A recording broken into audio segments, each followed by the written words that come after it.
2 ദിവസം മുന്നേ നമ്മുടെ ഷെഫിൽ ഇട്ട ഒരു റെസിപ്പി ആയിട്ടാണ് ഇന്ന് വന്നിരിക്കുന്നത്. നല്ല ഹൈ പ്രോട്ടീൻ അവിയലുമായിട്ടാണ്. അപ്പൊ നമുക്കത് എങ്ങനെ ഉണ്ടാക്കേണ്ടതെന്ന് നോക്കാം. അപ്പൊ അതിനായിട്ട് വേണ്ടുന്ന പച്ചക്കറികൾ കായ, മുരിങ്ങക്കായ, ബീൻസ്, കൊത്തമര, വെള്ളരിക്ക, പടവലം, തക്കാളി, ബ്രൊക്കോളി, പച്ചമാങ്ങ, ക്യാരറ്റ്, പച്ചമുളക്, കറിവേപ്പില, ഇത്രയാണ് വേണ്ടത്. ഇതെല്ലാം അവിയലിന് അരിയുന്നത് പോലെ തന്നെ നമ്മൾ അരിഞ്ഞു മാറ്റി വെക്കണം. അപ്പൊ ഞാൻ പാത്രത്തിലേക്ക് അരിഞ്ഞതെല്ലാം ചേർക്കുന്നുണ്ട്. എന്റെ കയ്യിൽ കൊത്തമരയും ബീൻസും ഉണ്ടായിരുന്നില്ല, അപ്പൊ ഞാൻ അത് ചേർക്കുന്നില്ല. ബാക്കി എല്ലാ പച്ചക്കറിയും കൂടെ ഞാൻ ഇതിലേക്ക് ചേർക്കുന്നുണ്ട്. അതിന്റെ കൂടെ ആവശ്യമായ ഉപ്പും, പിന്നെ ഇതിലേക്ക് 1 സ്പൂൺ മഞ്ഞൾപ്പൊടിയും 2 സ്പൂൺ ബട്ടറും കൂടാണ് ചേർക്കുന്നത്. അപ്പോൾ ഇതെല്ലാം ഒന്ന് മിക്സ് ആക്കി കൊടുക്കണം. തക്കാളി ഇപ്പം ചേർക്കേണ്ട ആവശ്യമില്ല. പച്ചക്കറികളൊക്കെ ഒന്ന് വെന്ത് വരുമ്പോഴത്തേക്ക് നമുക്ക് തക്കാളി ചേർത്താൽ മതിയാവും. അപ്പോൾ കൈകൊണ്ട് തന്നെ ഞാൻ എല്ലാം ഒന്ന് മിക്സ് ആക്കി കൊടുക്കുന്നുണ്ട്.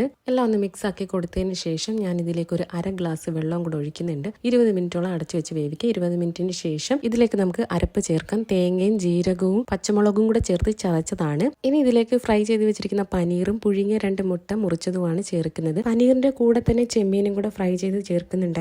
പക്ഷെ നോയമ്പായതുകൊണ്ട് ഞാൻ ചെമ്മീൻ എടുത്തിട്ടുണ്ടായിരുന്നില്ല. ചെമ്മീനും പനീറും ഫ്രൈ ചെയ്തെടുക്കേണ്ടത് വെളിച്ചെണ്ണയിൽ അല്ലെങ്കിൽ ഒലിവ് ഓയിലാണ്. ഇനി ഇതിലേക്ക് തക്കാളിയും കറിവേപ്പിലയും കൂടെ ചേർത്തതിന് ശേഷം ഒരു 5 മിനിറ്റ് അടച്ചു വെച്ച് വേവിക്കാമേ. 5 മിനിറ്റിന് ശേഷം തുറന്നു നോക്കിയപ്പോഴത്തേക്ക് അവിയൽ നന്നായി വെന്ത് വന്നിട്ടുണ്ട്. അപ്പൊ കഷ്ണങ്ങളൊക്കെ ഉടയാതെ തന്നെ വേണം ഒന്ന് മിക്സ് ആക്കി കൊടുക്കാൻ വേണ്ടിയിട്ട്. ഇനി ഇതിലേക്ക് നമ്മൾ കുറച്ച് വെളിച്ചെണ്ണയും കൂടെ ഒഴിക്കുന്നുണ്ട്. അപ്പോൾ വെളിച്ചെണ്ണയും കൂടെ ഒഴിച്ച് ഞാനൊന്ന് മിക്സ് ആക്കി കൊടുത്തതിന് ശേഷം തീ ഓഫ് ചെയ്യുന്നുണ്ട്. അതേ നമ്മുടെ അവിയൽ റെഡിയായി വന്നിട്ടുണ്ട്. ഇത് നമുക്ക് ബ്രേക്ക്ഫാസ്റ്റ് ആയിട്ടോ ലഞ്ചായിട്ടോ ഡിന്നറായിട്ടോ കഴിക്കാൻ പറ്റും. അപ്പൊ നിങ്ങൾ എല്ലാവരും ഇതൊന്ന് ട്രൈ ചെയ്ത് നോക്കണം. എന്നിട്ട് നിങ്ങളുടെ അഭിപ്രായങ്ങൾ കമന്റ്സിലൂടെ അറിയിക്കണം. കൂടെ എൻ്റെ ചാനൽ കൂടെ ഒന്ന് സബ്സ്ക്രൈബ് ചെയ്തേക്കണേ.